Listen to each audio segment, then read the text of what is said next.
So hello guys, what's up and welcome back to my YouTube channel. It's me, your girl barrister Neze, and this is Nezeville.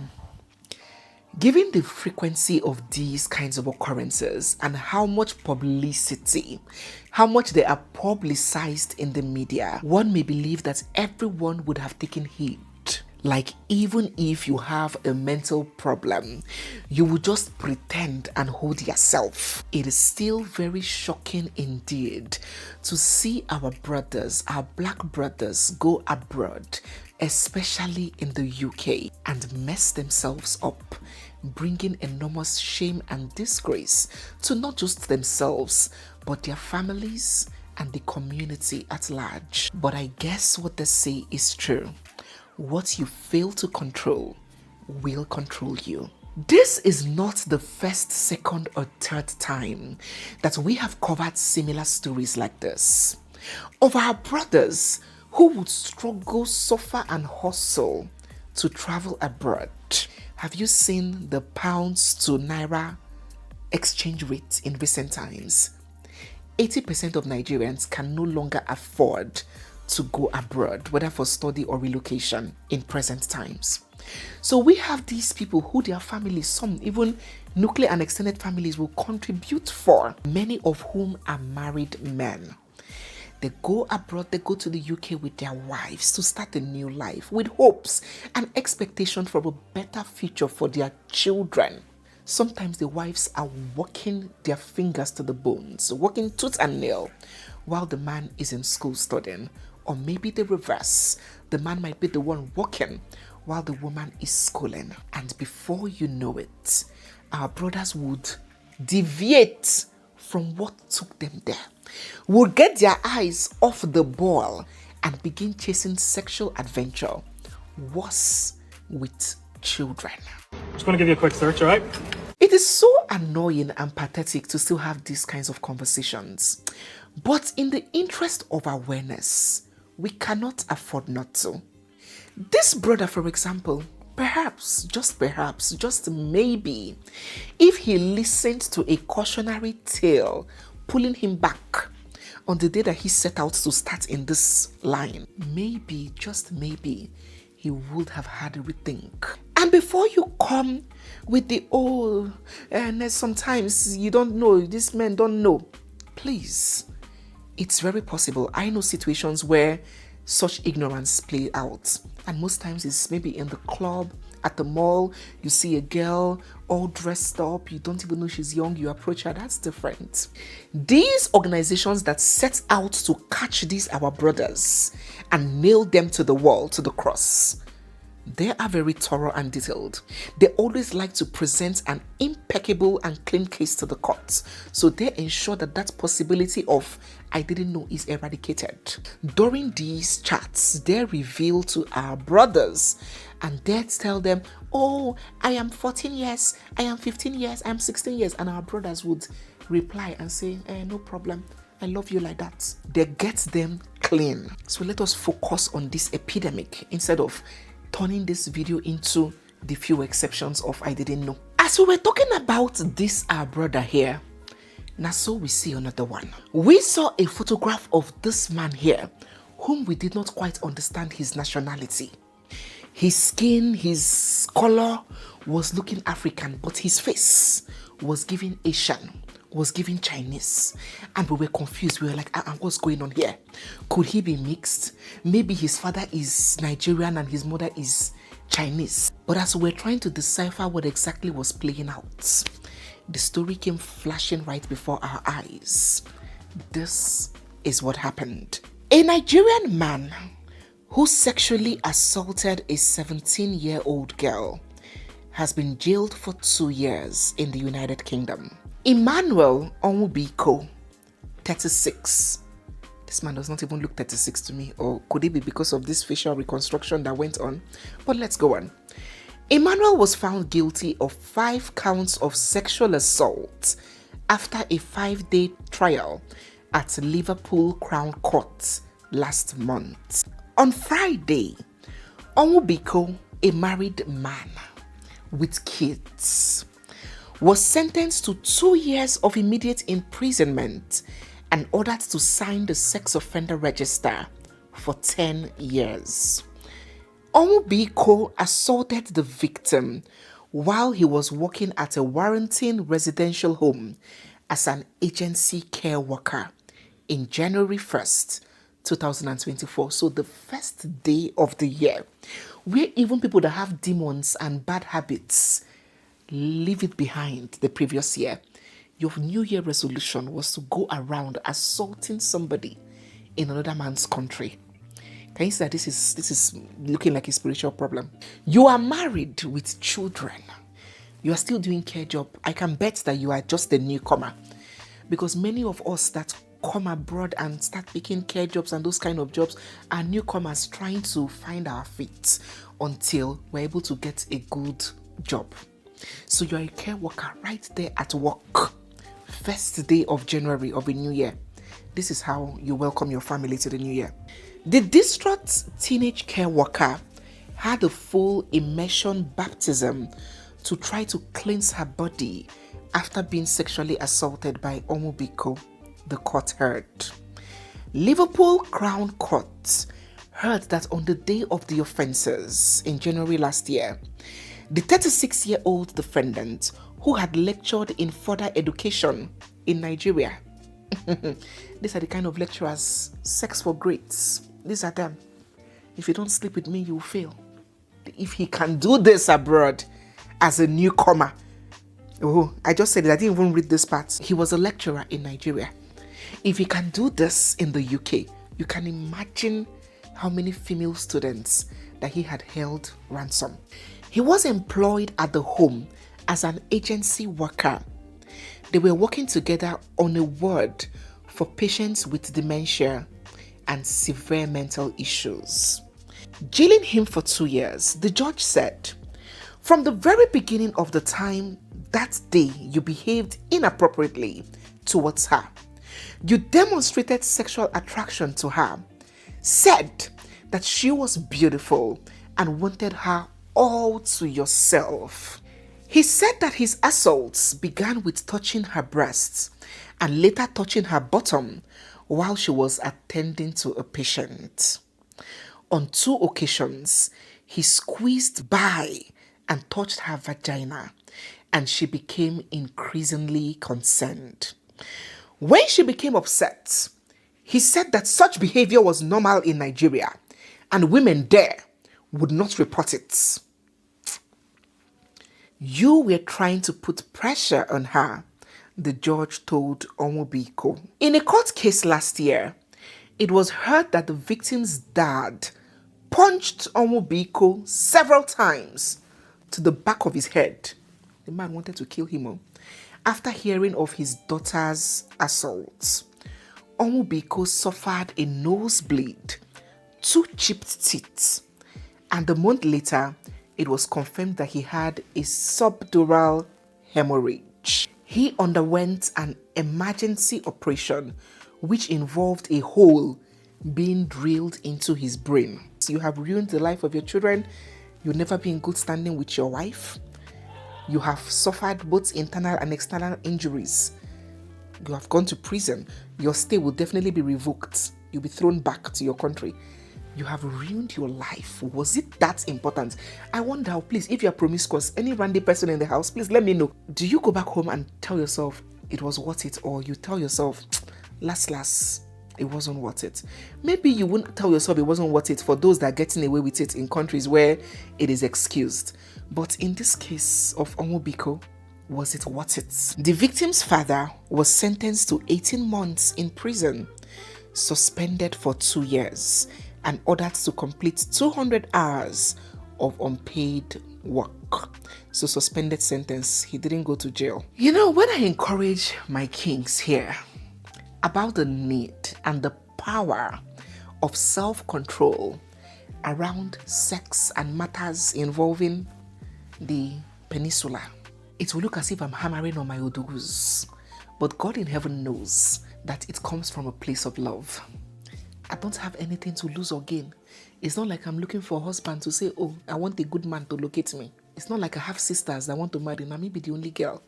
The same way I talk to you guys, my loves, is the same way I talk to my brothers, is the same way I'll talk to my sons. It's from a place of love and concern. Having self-control when it comes to sex is one of the biggest gifts that you can give yourself as a man and of course as a woman. And it's not just about repression.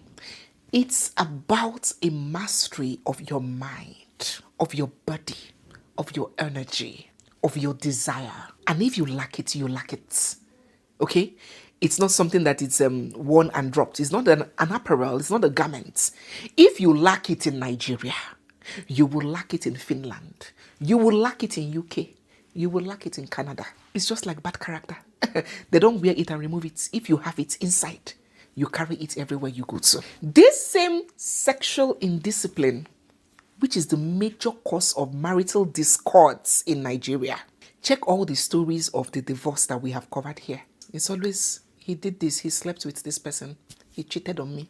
Love destroyed, trust broken. And when we have these conversations, instead of introspective thinking, instead of taking responsibility and reprogramming the mind, instead of encouraging ourselves to exercise restraint with our fleshy desires, some of our kings stand on their high horses and instead insist on the other party to understand with them, to deal with it and accept it that it is part of normal human being, part of life. But the difference is that that nasty behavior, you exhibit it in a country where the shame and the blame will be given to the person that you wronged, while society would exonerate and excuse you. And then you move to a country where accountability and self-responsibility is the order of the day, and you cannot cope anymore.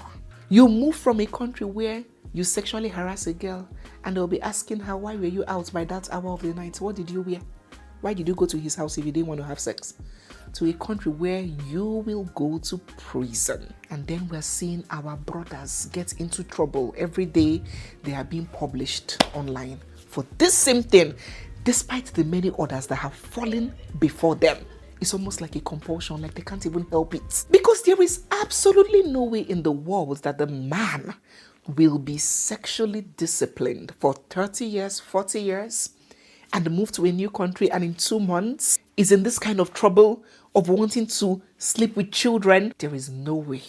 This must have been a pattern, a way of life back home. This shame and self-destruction is too much, for goodness sake. If you know they pity yourself, can't you pity your wife or your children whose future are dependent on your conduct? How can you blow everything away just because of a moment of pleasure? A man and of course a woman who can control his body, who can control his desires, can control his purpose, can control his path, and ultimately can control his life. He doesn't panic when he is rejected.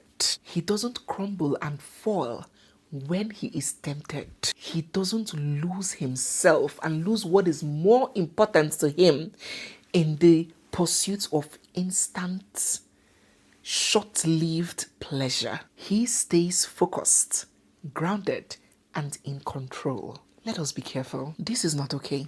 Let us rewire and reprogram our minds. It always starts in the mind. Everything we manifest in the physical, every action we take always starts in the mind. There's nobody that, some people say it was an accident, it was a mistake that I slept with somebody. That is a very irritating thing to say. I hate hearing such a thing, you know. Nobody ever slipped on a banana peel and landed on somebody's blockers. It always starts from you conceive the idea and you execute it. And God was so kind to structure it in such a way that before such things happen, there are always ample opportunities to retrace your steps and have a rethink. But you pursue it until you self-destruct. And yes, I'm talking to my Odogus today. I'm hitting on you today, yes. Come and beat me, I'm in my house. Because all through this covering of news we've been doing, we've not heard stories of where Nigerian women or African women go abroad to study and they caught them chasing 13-year-old boys in high school. We've not heard any of such cases. Oh, if you have, please drop the link so I can talk about it. The pattern is always like this. Please, receive sense. So close this video. It's as if today's video is about Blocos disgrace content. Wonderful. If we forget every gist on this channel, I know that we can never forget the gist of this our uncle here from Equatorial Guinea. I know that that is the kind of gist that you guys take to your, put in your might to your grave. That one cannot be forgotten. I know you people. Uncle BALTASAR Engonga here went viral last year after over 400 videos of him appeared online showing him in sexual situations with various women, many of whom were married, or shall I say are married. I do not know the status of the marriage as of today. One of his defenders in our last video said, Neze, this is one man that cheated with hundreds of women. What of these hundreds of women that cheated with one man? Why is the focus not on them? They are not innocent too. We spoke about that. But today, we're headed somewhere. So listen. Before the scandal, BALTASAR was a high-ranking public official there in Equatorial Guinea. He served as a senior administrator at the Ministry of Planning and Economic Diversification, a position that came with influence and visibility there in Equatorial Guinea. So he was a big guy. I covered his career path and his pathway to growth in previous videos. He grew up the ladder. He was a very big and successful politician in the country. After those videos leaked and went public, first, he was suspended and later dismissed from his position. Then secondly, very suddenly, the authorities launched a corruption investigation against him, alleging that he used public funds for personal luxuries and travels. He was charged with an array of felonies, including embezzlement, illicit enrichment, abuse of office, and the prosecution sought from the court an 18-year jail term. After only 1 year of trial, BALTASAR has now been sentenced. Now, if you were thinking that all of these charges and all of this corruption persecution being filed only a few days or few weeks after those X-rated tapes were leaked, if you were thinking that that connection was just a coincidence, then you better think again. Since adultery is not a crime, adultery is not a crime, bigamy can be a crime, that's getting married to somebody else during the subsistence of a legal marriage. Rape can be a crime. Nobody was forced from the videos. The women were all cheerful givers. So he couldn't have been held down on those.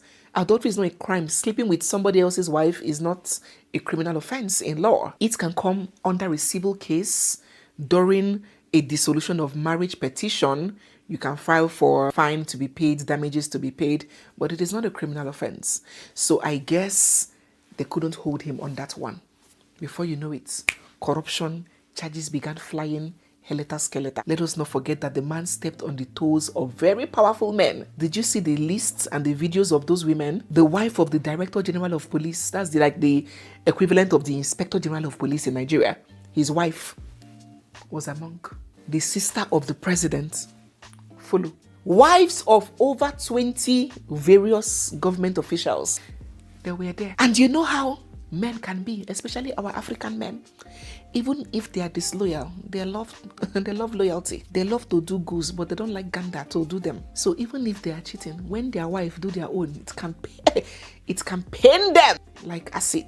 But it be like, say, Equatorial Guinea women, they know they do like Nigerian women, they return energy. Because I can't imagine the number of married women linked to this singular man. So these powerful men in government, oh my God, they wanted BALTASAR's head on a platter. So there we are, 8 years imprisonment. He has literally ruined his life. Sentenced to 8 whole years behind bars. 8 years is not small for in the life of someone that is 40-something or 50-something. Oh, that's a long time. And it is quite unfortunate that matters around the peninsula had to be what will bring out his leg after so many decades of excellence in his career. Every story in this video points to one lesson, and I hope that we have learned. If you haven't, continue. Let us get your thoughts down in the comment section. So guys, yes, we have come to the end of today's video. If you're new here, you are seeing my face for the first time, or if you've been watching without subscribing, Don't forget to hit the subscribe button, give this video a big thumbs up, drop all your thoughts down in the comment section, and stay glued for we have so much more coming your way. It's me, your girl Barrister Neze, and this is Nezeville. I'll see you guys in my next one. For now, bye.